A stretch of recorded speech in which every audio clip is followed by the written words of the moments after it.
Welcome to the RKD Group Thinkers podcast. I'm your host, Justin McCord, and with me, as always, is Ronnie Richard. And this episode is designed to get you ready for Giving Tuesday, not in the way that you think. A lot of stuff that you see in the space right now is about tips and tricks and tactics about Giving Tuesday. And Ronnie, our guest today, adds a whole different dimension because he is the nonprofit sector's most interesting man, in my opinion. Yeah, so we're talking to Woodrow Rosenbaum. He's the Chief Data Officer of Giving Tuesday. And a lot of people do think of Giving Tuesday as just the day, but it's so much more than that. Woodrow leads the Giving Tuesday Data Commons team. And just to give our listeners an idea of how broad the scope of that is, they have 1,000 collaborators through 8 working groups in data teams in 50 different countries, trying to ultimately answer these questions around generosity and how to inspire more of it. So we talked to Woodrow about that, and what stood out to me was that he purposely built a team full of curious people. He mentioned that, and we've certainly seen that in our work with the Giving Tuesday team. Like, we have worked with the Data Commons team on producing the field guide, which is a companion piece that RKD Group has created for their Giving Pulse report. And every quarter we're working on these together, and there are some amazing people on their team, and it really starts at the top with Woodrow. It truly does. There are very few people like our guest. And Ronnie, I was saying to you, one of my observations, and I have the benefit of a handful of times a year to be in rooms with Woodrow, whether or not it's at conferences or things associated with fundraising.ai, where Giving Tuesday is a significant component of the work there. And I love that Woodrow is typically in the back of a room, like standing away from the center of the conversation. But when he opens his mouth, it's like the room parts. And so it's cool to get to unpack his story. So without any further ado, here's Woodrow Rosenbaum of Giving Tuesday on the RKD Group Thinkers podcast. Woodrow, in your wildest dreams as a kid, did you think, was this ever on the radar, what you're doing? No, I was going to be a lawyer. As a kid, you knew that? Yeah, pretty much. Did you just argue a lot? I didn't do that. No, I mean, this is not what I had ever expected to be doing. It was a total accident. When you launched With Intent, which is an agency, and you and I have had like agency conversations and speak agency to each other, did you think then? Like, at what point did you realize this? Like, I could maybe fall into this. How in the world did that happen? How did you get into Giving Tuesday? Yeah, I mean, I guess ostensibly it looks like a total departure. But, I mean, when you think about what we're trying to do, we're trying to understand what messages and interventions are going to change behaviors, either of people or of professionals in an industry. And that's what marketing is. And what I started as an agency was a very data and analytics driven organization. So in that sense, it made sense. And the sort of progression from that sort of commercial world into this, just, every step of the way, I was like, we're just doing this now. And one thing led to another, and it all made sense. So I don't feel like the job is that different from what I was doing. Does the data look different in some way, working on Guinness as a client, right? Versus working on giving as a client in a sense. Sure. But I would say that the similarities are greater than the differences. The bigger differences are in the availability of the data. I mean, in some ways we're looking at some, you could argue that some of the behaviors and things that we're interested in are a little bit more difficult to quantify, right? Like certain generosity behaviors are a little less fungible than others, right? And when your KPI and your metrics are financial only, it makes it a little bit easier. But that was never really the case anyway. Like we cared about what people's values were. In the commercial sector, that's really important to understand the kind of whole person if you want to appeal to them, particularly the kind of stuff that I was doing, which was really very, very strategic. It was about positioning brands to deal with big challenges or opportunities. And that, we needed the sales data, and the loyalty data and the retention and all of those things. And there are direct correlations between that and things like donation transactions. But we were interested in how people perceived themselves and the impact that they were interested in having in the world. It's not that different. Woodrow, I want to jump back in the time machine a little bit. You referenced thinking that you might be a lawyer when you were younger, and you started the agency with intent that we just were talking about. Talk us through what was the story from maybe college to getting that started? How did that journey go for you? So, I mean, I started the agency in 98, and the work and I had come out of working in the entertainment industry mostly, including like producing performing arts. And the agency really started as like our biggest clients. What we were doing was essentially brand events, which were getting really big at the time. And we tried to differentiate ourselves by saying, look, we're not just going to put on an event that's cool. We're going to analyze what kind of interaction is going to move the needle for your brand. How do you use these things to actually get a job done? And a lot of it is like highly nuanced, really complex. And that was good for us because it meant that we were in an industry that was booming, where these clients knew they were going to be spending a lot of money. We said, great, well, you'll spend a lot of money and we'll give you a better return. That industry kind of collapsed.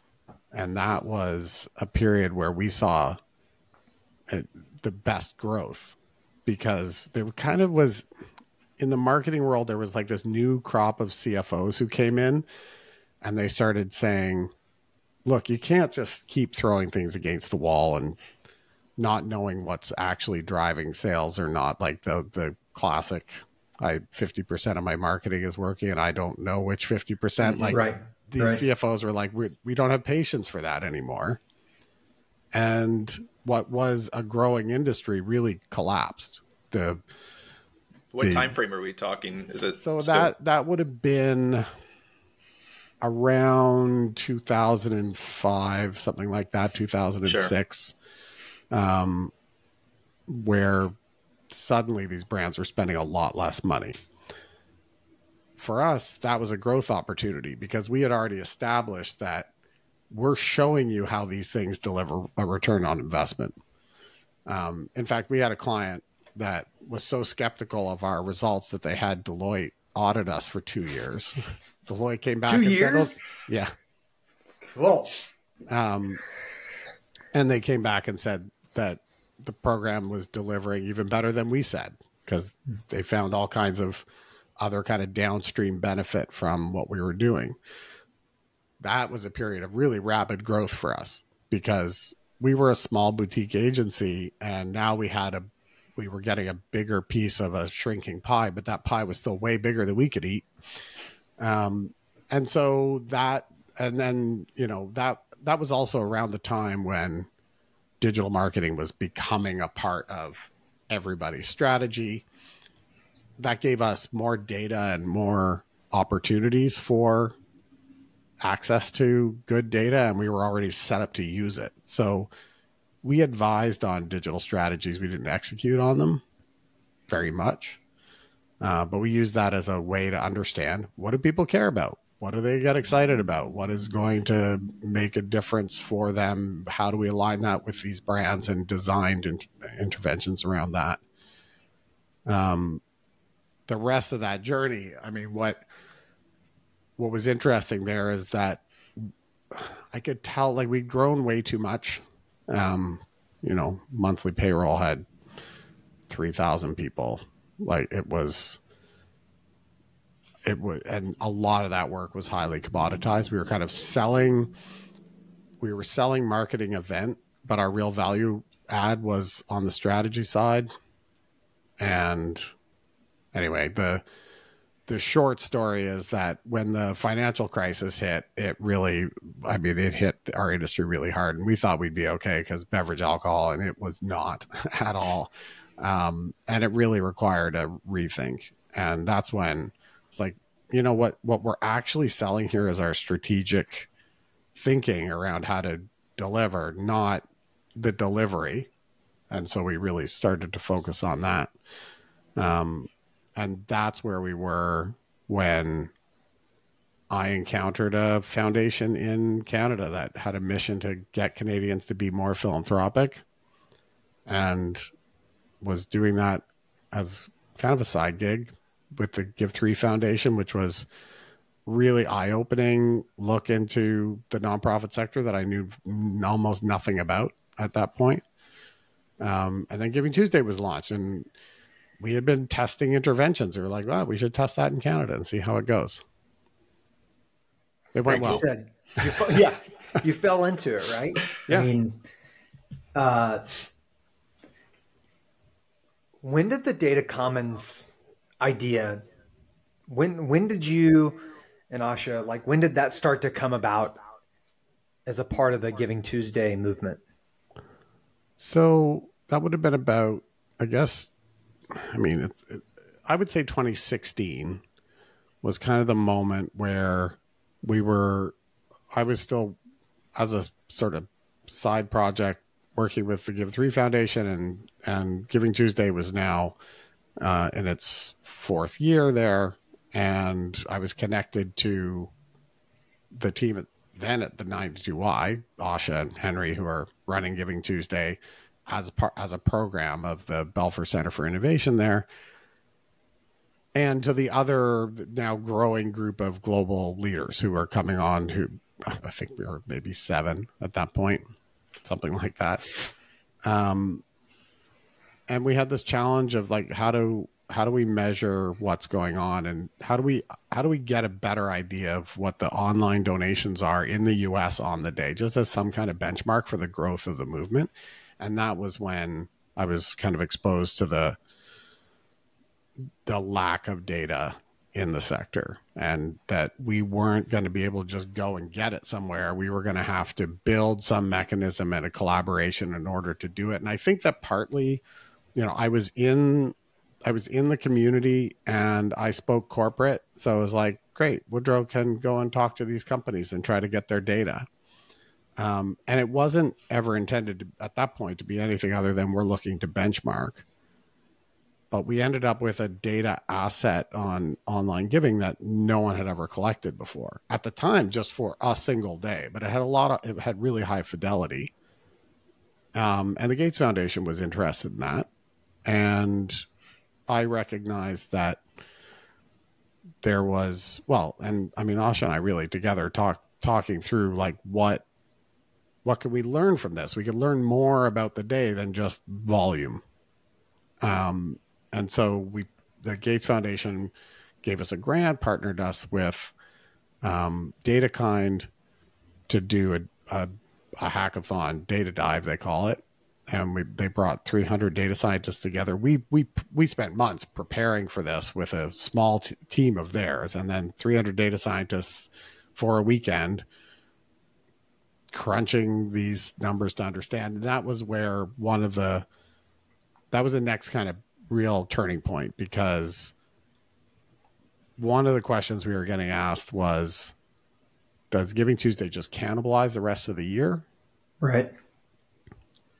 And that question actually came with an assumption. That was my first, like, wow, I'm really surprised. Maybe this market does operate a lot differently to the markets I'm used to, the commercial markets, because all these professionals in the sector are telling me it's not possible to get people to give more. They cannot. People will not give more. If someone gives $1 today, they have $1 less to give tomorrow. That is an immutable law of physics. But the companies were telling me something different. They're like, we don't see evidence of that. And so we're like, well, look, if we're going to analyze that, we need longitudinal data. So we went back to these data providers who'd given us a single day and said, look, we want to answer this question. So that was useful because we could validate, well, DataKind could validate this intervention generates a lift. The lift is growing. It's not cannibalizing the rest of the year. It's a net increase, which was both important for the movement. It's also really profound for a sector that believed that was impossible. Yeah. Yeah. So that was important, but then the rest, and this is where it started becoming a data commons, because now we had data that didn't just tell us about a day, but it could tell you about a different day or another trend or, donor behaviors. And that's where that was really the point where it became, now we can understand giving. At the time, we're still just talking about donations, but we can start looking at those patterns in a lot more depth. We partnered with the Fundraising Effectiveness Project, which we have since brought in-house, and that's where we were able to start really turning this into not just what is happening on Giving Tuesday, but what is the state of giving. And then it was just new data sets, new projects, new initiatives kept getting added to that to get a broader and broader and higher and higher fidelity view of generosity holistically. It's such an interesting, snowball of work, and it still sits in the shadow of a single day. Yeah. How do you feel about that? I think about a year ago, and this doesn't just apply to the data commons work. There's so much that goes on in this movement every day, thousands of people working every day. The sun never sets on Giving Tuesday. Used to say that about the British Empire up until, I guess, this week. Mauritius got given back, and now the sun has finally set on the British Empire. That I used to worry about that, or I spent a bit of time worrying about that. I think we all did. We were like, there's so much more to this. We need to think about, we need people to understand the breadth of this movement and all of the ways that people are using it to make change in communities around the world, the capacity building that we're doing, the learning, the data commons, all that stuff. I'm less worried about that now. For one thing, because those things are becoming better known. And also because at the end of the day, what we have with the day is this really clear call to action, a very simple concept to understand as the tip of the iceberg. That's a really low barrier to entry for folks. And from there, we can expose our different constituencies and stakeholders to different components of the breadth of the movement. And there's pros and cons to that kind of from a marketing and brand perspective. But at the end of the day, that brand is really powerful. And if we can get people in, we have the means to shepherd them through these other opportunities. And so for every time I'm like, boy, I really wish somebody knew all the stuff this Data Commons is doing. We have people using our stuff. We see our message out there all the time, carried by other people, even if they don't know that was our message. And we get to have that moment over and over and over again where people go, oh my God, I had no idea you were doing all of that. That is so cool. In all of the different ways that you've been able to dissect giving and generosity through the Data Commons, what's been the most surprising finding to you, that the most unexpected thing that you've come across? Unexpected by me or others? I mean, so stepping back and because partly this comes into how we built the thing. Mm-hmm. We were pretty intentional about examining how are we going to structure this effectively, and we did an analysis of how people had tried to solve these data problems in the sector in the past, and it seemed pretty clear that there are like three best practices, three things that are like the right way to do it, and they always didn't work. And in looking at that, it was a bit eye-opening for me, because on the one hand, I'm coming from an environment where we have really good access to data about the marketplace and the actors within it. That ecosystem is well measured, and I took it for granted. I didn't really think about why do we have that in the commercial sector? And in analyzing the ways it kept failing in the social sector, was really kind of revelatory for me, because I was like, oh yeah, right. The incentives don't exist here, and they exist in this other environment. I hadn't thought about the incentives in the other environment because we just had it. We just used it. So that was certainly, I don't know about surprising, but certainly eye-opening. I also, and this is where there are some differences in nuance between like commercial marketing and nonprofit social sector engagement, or maybe it's just, it has to do with the particular state of this industry. But I expected, if you do an intervention that drives enormous customer acquisition in the commercial sector, by and large, on average, you're going to find that those interventions that drive a huge volume of acquisition don't have great retention numbers. It's usually some kind of a trade-off, because your engagement is a little less deep and you're kind of trading one for the other, but everybody wants the big acquisition opportunity. You can worry about the retention later because you get more numbers in. And depending on what the strategy is for your brand or your product, that might alter, but that's generally the case.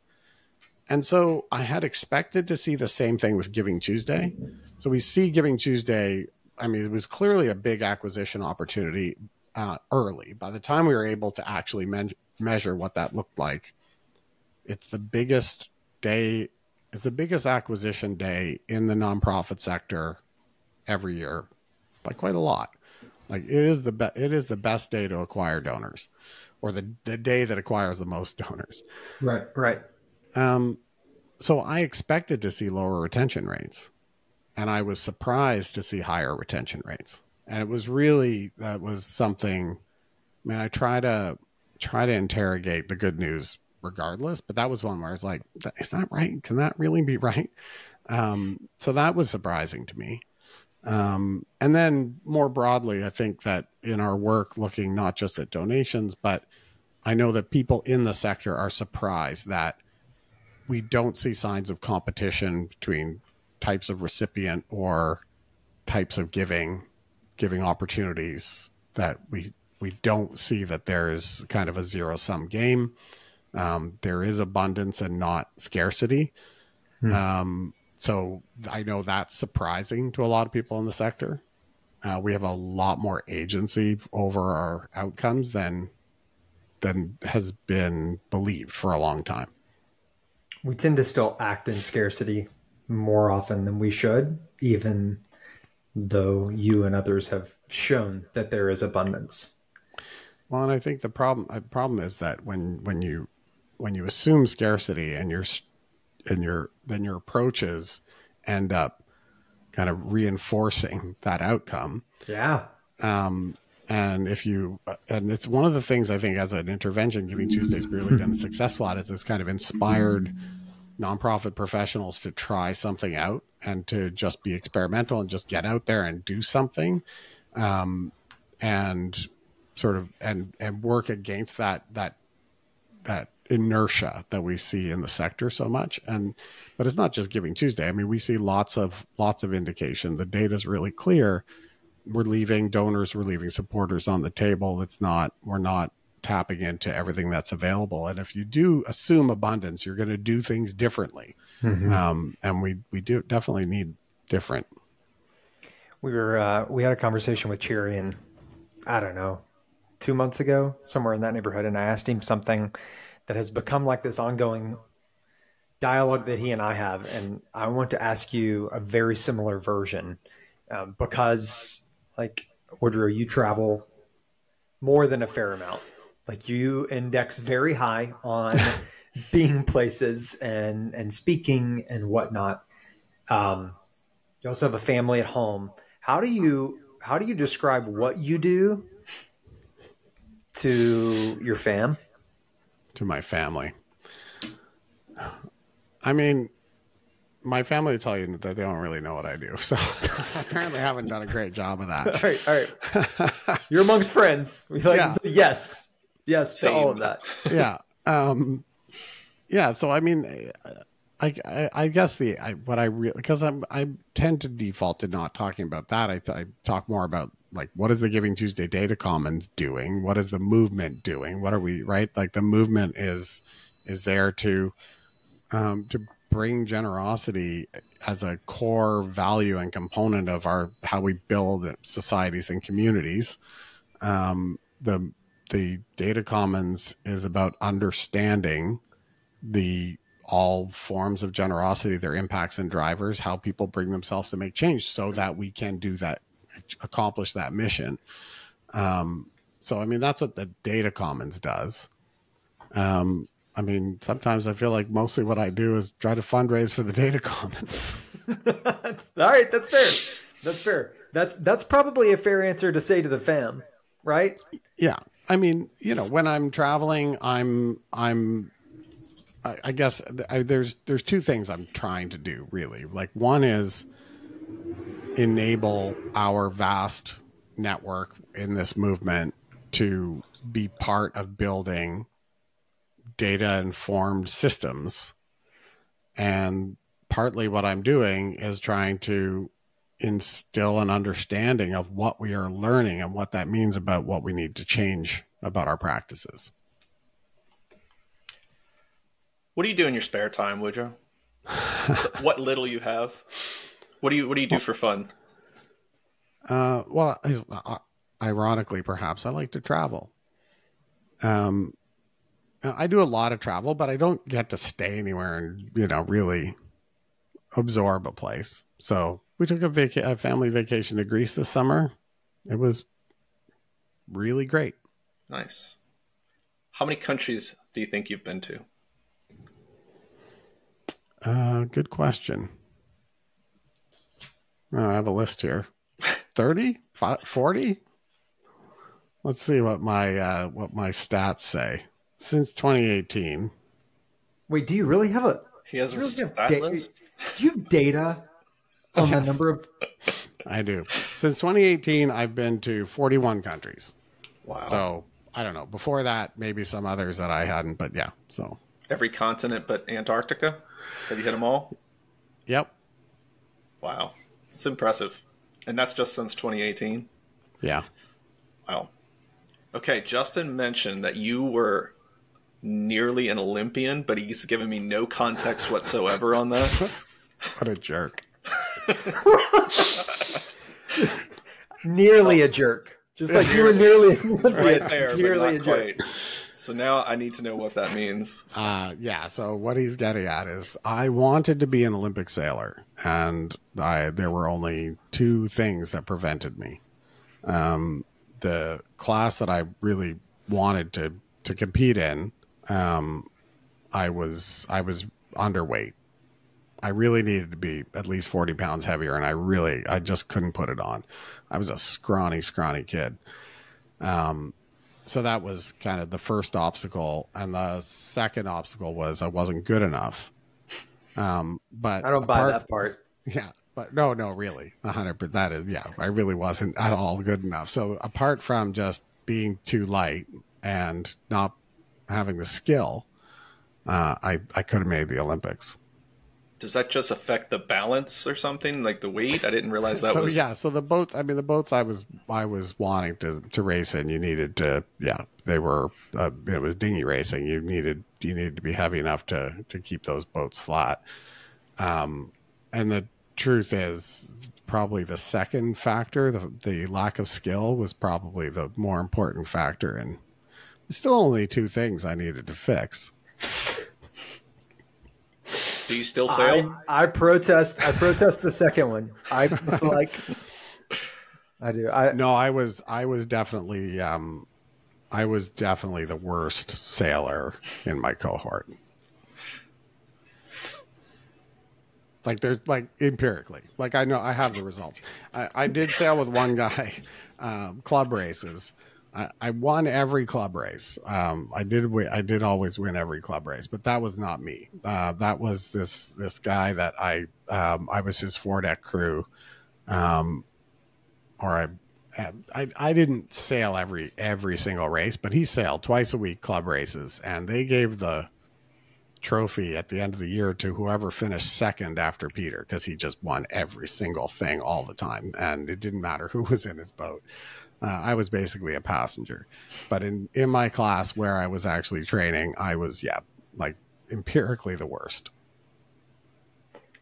I don't know why, Woodrow. It just like, I think I learned about that while we were sitting someplace watching some of the Olympics this past summer. And it just adds this dimension to Woodrow that is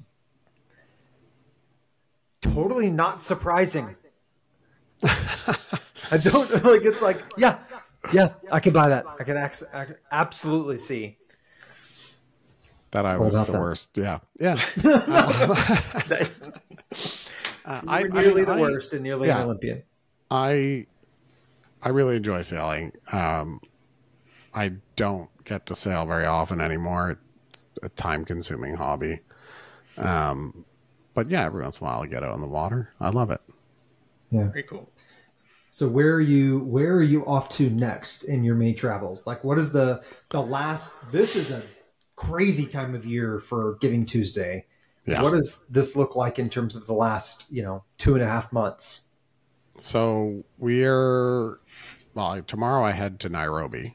We are convening our African leaders for a summit just outside the city.